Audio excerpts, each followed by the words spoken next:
E se os glóbulos brancos do nosso sangue estivessem, neste exato momento, ah, escutando ativamente os nossos pensamentos? Nossa. E não de um jeito metafórico, sabe? Não poético, mas literalmente prestando atenção a cada emoção, a cada momento de estresse ou de paz. Tipo um exército mesmo, esperando ordens. É uma quebra de paradigma gigantesca, não é? Porque a gente foi condicionado a olhar para a medicina e para a cura através de uma lente bem fria. Fria, mecânica. Aham. Puramente mecânica, exato. É como levar um carro na oficina. O osso quebra, a gente olha o raio-x, aponta para a falha e conserta. O corpo é visto quase como um autômato cego. Exatamente. Nós adoramos essa segurança binária, né? Ou está quebrado ou não está. Mas a proposta do nosso mergulho profundo de hoje joga essa visão mecânica pela janela. Totalmente pela janela. Pois é. Hoje a nossa análise vai explorar o capítulo 22 do livro Mecanismos da Mediunidade. É um texto focado em mediunidade curativa, do autor espiritual André Luiz, com a psicografia do Francisco Cândido Xavier e do Valdo Vieira. E olha, como uma pessoa que adora ler de tudo um pouco, eu fiquei de queixo caído. O nível de detalhamento biológico é impressionante, não acha? Demais. Não é um texto esotérico vago. É quase um tratado de anatomia celular misturado com física e espiritualidade. E essa é a grande marca desse material. A missão desse texto é realmente desmistificar a cura espiritual. O autor não trata a cura como um passe de mágica que simplesmente burla as leis da natureza. Pelo contrário. É uma ciência, né? Sim, uma ciência exata. Ele descreve a cura como um processo complexo, que exige entender a física dos fluidos, o comando mental sobre a biologia e, o que é fascinante aqui, a força inegociável da vontade humana. Certo. Então, vamos desempacotar isso. Porque para entender como uma cura externa funciona, tipo como alguém pode intervir na saúde de outra pessoa, primeiro a gente precisa entender como o nosso próprio corpo funciona por dentro. Exato, o alicerce de tudo. O autor introduz logo de cara o conceito de psicossoma. Ele chama isso de templo da alma. Mas antes de avançarmos, o que exatamente é esse psicossoma? Estamos falando do corpo físico mesmo ou de um molde? Ótima pergunta. O psicossoma, ou corpo espiritual, é descrito no texto como um organismo sutil, de natureza energética. Ele preexiste e sobrevive ao corpo físico. Então ele atua como uma espécie de planta baixa? Perfeito, um molde estrutural. E o que é mais surpreendente é que esse molde não é uma fumaça inerte. Ele é composto por bilhões de células microscópicas. Bilhões. Sim, cada órgão, cada centro de força nesse corpo funciona como um departamento de trabalho. Eles são autônomos, mas incrivelmente interdependentes. Entendi. E aí o texto diz que toda essa estrutura colossal é mantida coesa pela mente, que fica sediada no cérebro. O autor usa a expressão oscilações inestancáveis do pensamento. Uma frase poderosa. Muito. E lendo isso, a imagem que me veio foi uma analogia bem corporativa. É como se a mente fosse o CEO de uma megacorporação multinacional e esses bilhões de células fossem os funcionários. Aham, faz todo sentido. E onde entra o alimento físico nessa analogia? Então, o alimento que a gente ingere todos os dias seria o salário, o dinheiro que mantém as luzes acesas na fábrica. Perfeito. O alimento fornece a infraestrutura orgânica básica, mas a grande virada do texto é que o estado mental desse CEO dita a cultura da empresa. Isso. Se o CEO está focado, pacífico e equilibrado, a fábrica opera em harmonia, certo? Certo. Mas se o CEO surta, A fábrica inteira entra em pânico. Quer dizer, numa aplicação prática, se a pessoa fica presa no trânsito e começa a gritar com o volante espumando de raiva, ela está basicamente mandando um memorando de pânico para o próprio baço e para o fígado. literalmente isso. E o ponto crucial é o como isso acontece. O texto não está usando figuras de linguagem ali. Ele afirma que as províncias celulares sofrem o impacto das radiações mentais de forma contínua. Nossa, então é física mesmo? É física. O pensamento emite ondas que atuam como uma força mecânica. Essas ondas têm o poder de associar ou desassociar os processos de saúde.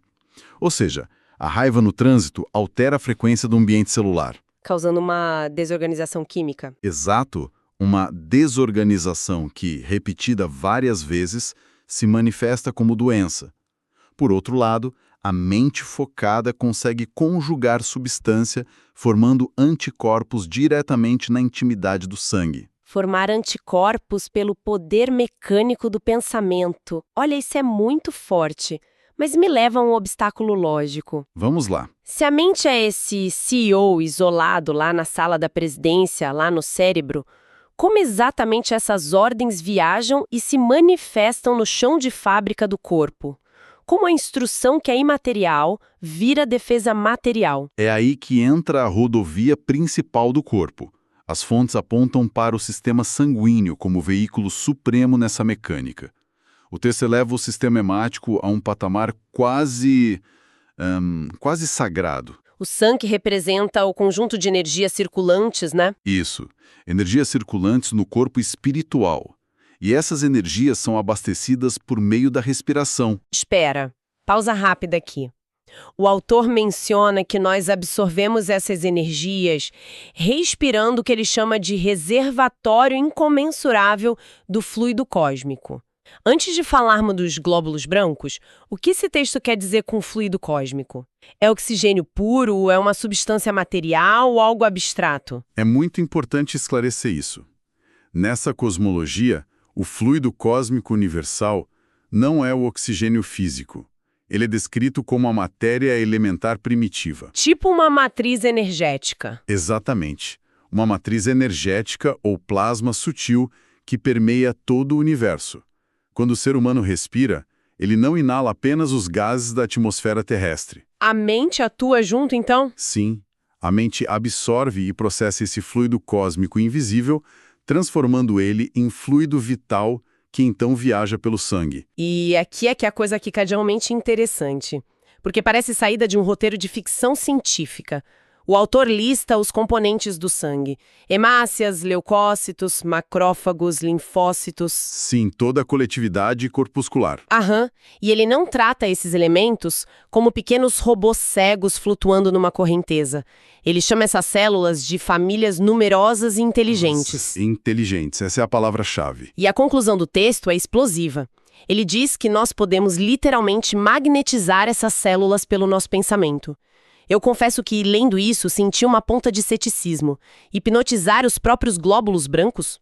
Como o texto justifica uma ideia tão extrema do ponto de vista científico? O argumento do André Luiz se baseia no princípio da hierarquia de consciências. Ele propõe um raciocínio muito lógico. Veja bem, se a mente humana como um todo pode ser induzida e hipnotizada por estímulos externos, as células são infinitamente mais suscetíveis. Porque elas são entidades biológicas subordinadas a nós. Exato, submetidas à nossa vontade governante. O pensamento age como um campo eletromagnético.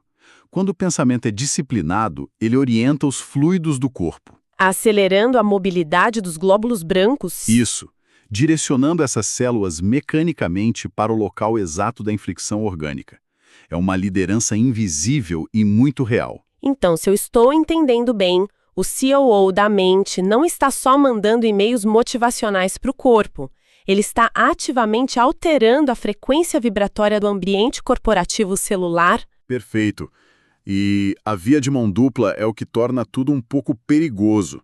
Assim como uma mente calma magnetiza as defesas, qualquer desregramento moral ou emocional crônico desintegra essa defesa. O caos mental quebra a sintonia do exército, né? Sim.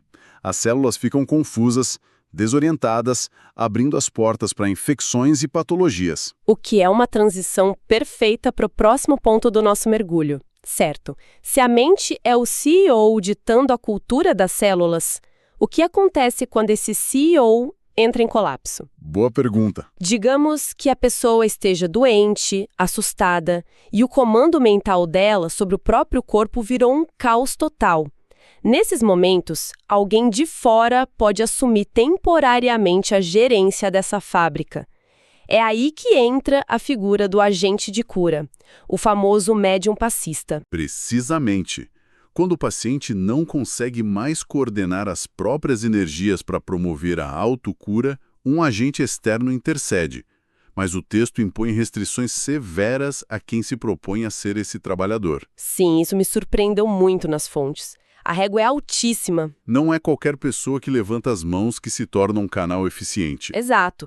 O texto diz que não basta a pessoa usar as próprias forças físicas. Ela precisa atuar como uma intérprete da espiritualidade superior, o que exige um lastro moral gigantesco, totalmente focado na fraternidade. E mais, exige estudo contínuo. O autor até compara esse curador a um aluno de enfermagem. Pois é, ele pode não ser o médico-chefe, mas tem a obrigação de conhecer os rudimentos da anatomia. E há uma analogia específica no texto que eu achei fascinante, a analogia da lâmpada de tungstênio. Ah, sim.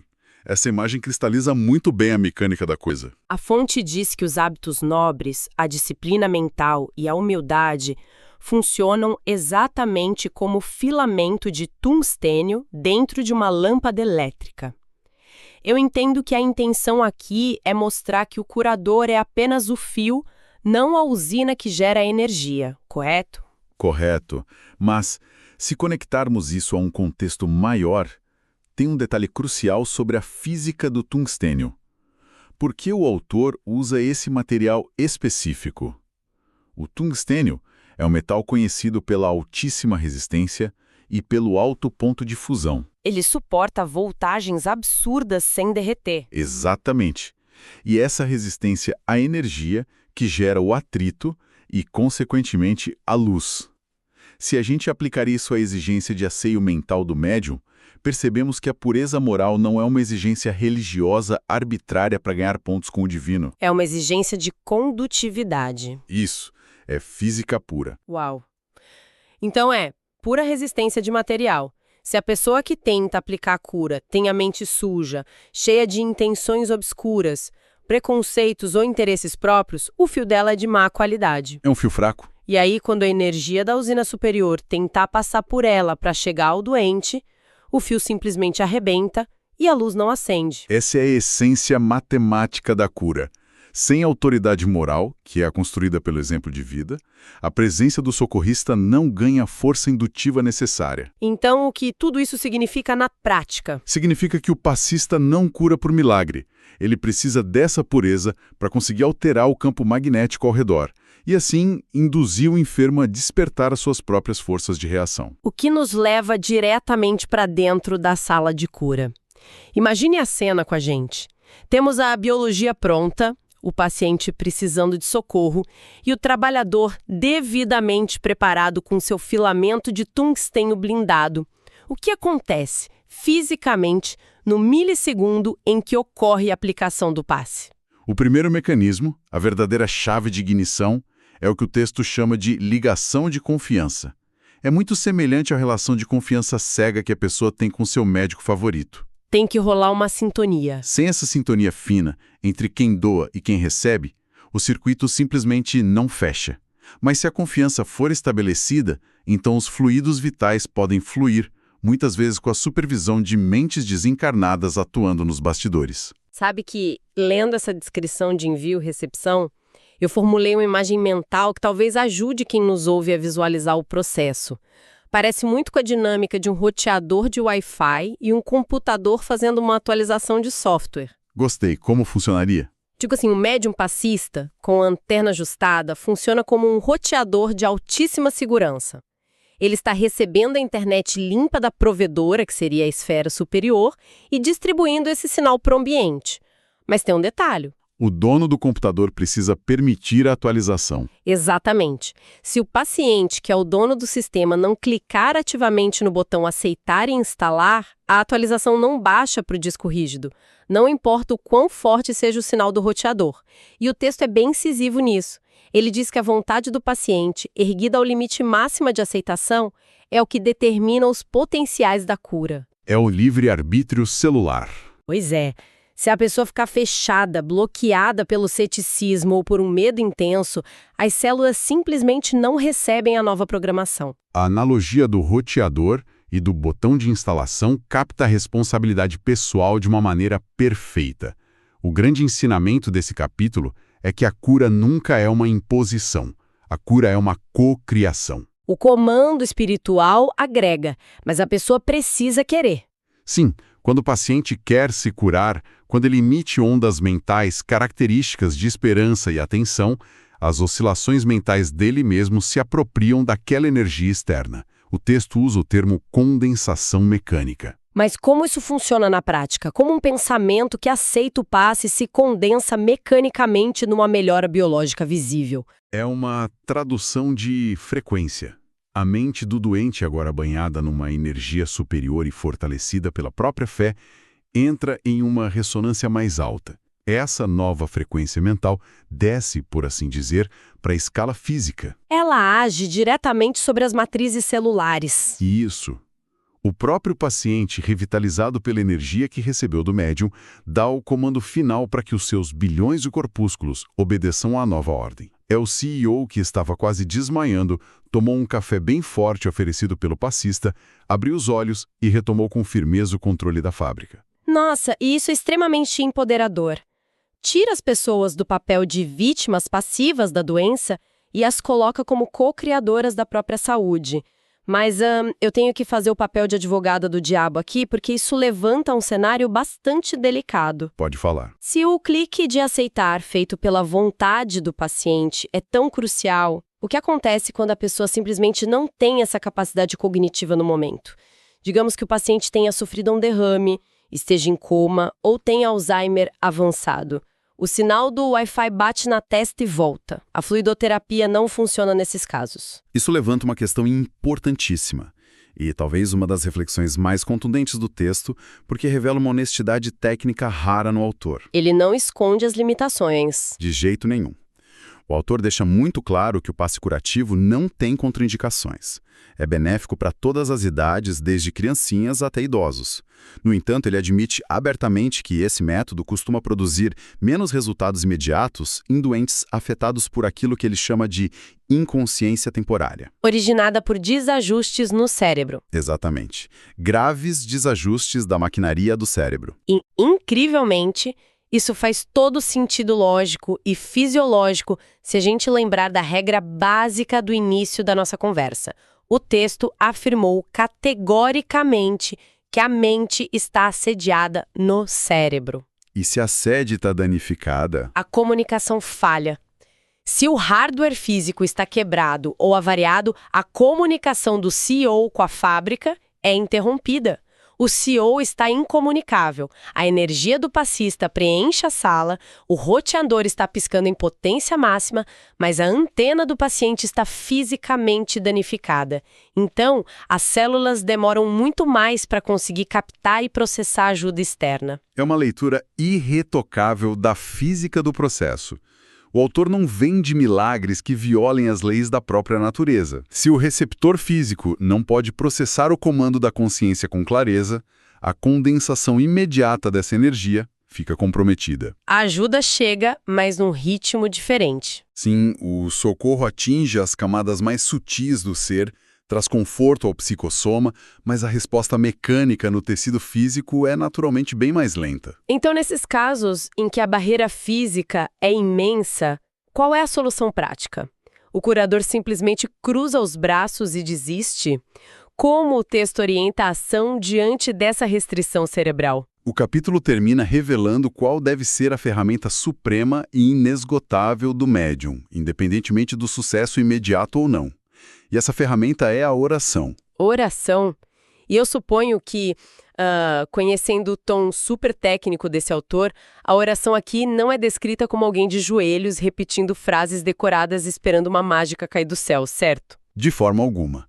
A oração é enquadrada como uma tecnologia de conexão. O texto diz que cabe ao médium buscar na prece o fio de ligação com os planos mais elevados. O suporte técnico superior. Exato. Funciona como se, diante de um computador avariado que não consegue fazer o download pela rede, o técnico utilizasse a oração para estabelecer uma ponte direta com o servidor central, que é a providência divina. Trazendo os administradores do sistema para intervir. Ao se elevar através do pensamento puro, o curador traz a presença sutil dessas mentes benfeitoras desencarnadas. E são eles, de uma esfera de percepção infinitamente maior, que farão o uso adequado das energias que o médium está fornecendo para estender o máximo de auxílio possível ao doente. Mesmo que o resultado externo demore muito a aparecer. Mesmo assim, eles trabalham no limite das possibilidades daquele organismo. É quase como dar o acesso remoto da máquina para eles operarem, né? Isso amarra os fios de uma forma belíssima. Ao longo desse nosso mergulho profundo nas páginas de André Luiz, nós fomos muito além da ideia de um curandeiro místico. Nós enxergamos a biologia profunda operando como um maquinário do espírito. E entendemos que cada elemento tem um papel físico e estrutural. O corpo não é um aglomerado de matéria morta, mas um microcosmo altamente inteligente, governado por uma consciência soberana. Aprendemos também que o sangue é muito mais do que um transportador de oxigênio. Ele é a via expressa das energias vitais e cósmicas, e vimos que a doação dessa energia por parte de terceiros exige um trabalho brutal de assenho em tal, o tal do filamento de tungstênio. Porque o universo espiritual obedece a leis de condutividade, não a favoritismos, né? Perfeito, não há favoritismos. Mas, acima de tudo, nós vimos o poder inquestionável da vontade humana. É o querer do doente que condensa, num nível atômico e celular, o verdadeiro comando da restauração. É uma ciência complexa que integra corpo, emoção e moral. A verdadeira lição aqui é de integração plena. Tudo que a gente pensa, sente e faz altera diretamente no nível celular a mecânica da nossa própria saúde. O que nos deixa com um pensamento final que eu espero que fique ecoando na mente de quem nos ouve agora. Se a nossa mente realmente é esse CEO operando 24 horas por dia, 7 dias por semana, se cada pensamento nosso, a cada milissegundo, está fisicamente magnetizando os nossos leucócitos e macrófagos, enviando diretrizes através das correntes de sangue, que tipo de instruções invisíveis e silenciosas nós estamos enviando para o nosso exército de defesa neste exato momento? É para se pensar muito sobre isso. Sim, mesmo nos dias em que não há dor aparente, que cultura corporativa nós estamos instaurando na intimidade das nossas células? Segundo a visão que a gente destrinchou hoje, a verdadeira medicina preventiva não começa na esteira da academia, nem na pílula que a gente toma no dia seguinte. Ela começa muito antes de tocar a matéria. Ela começa na qualidade e no teor de cada pensamento que cultivamos em segredo no laboratório invisível da nossa mente. Fica a reflexão para todos. Muito obrigada pela companhia na análise de hoje e até o nosso próximo mergulho profundo.